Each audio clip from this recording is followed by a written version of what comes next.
Manipuler, c'est négocier, contrôler ou influencer pour son propre avantage.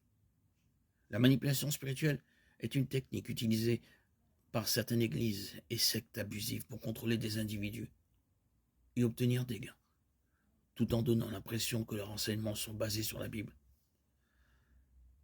Certains groupes religieux sortent les Écritures de leur contexte afin d'appuyer leurs croyances.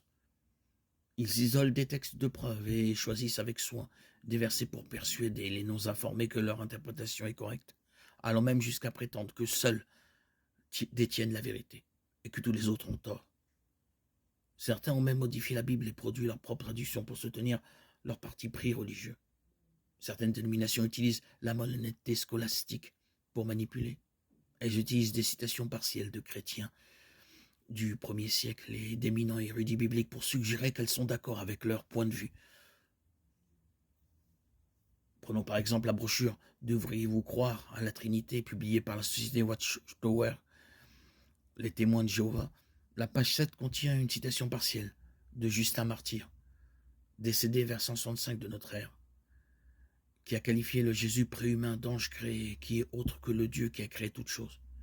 Il a dit que Jésus était inférieur à Dieu et n'a jamais rien fait d'autre que ce que le Créateur a voulu qu'il fasse et dise.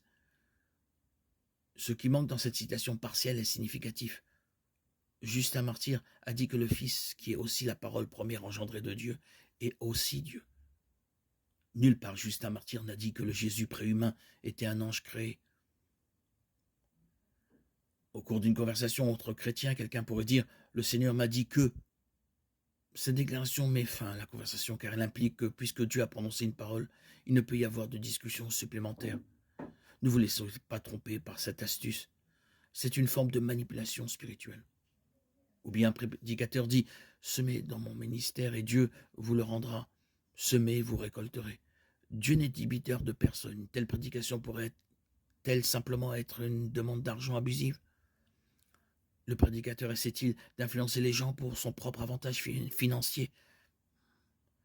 Si c'est le cas, il s'agit alors de manipulation spirituelle.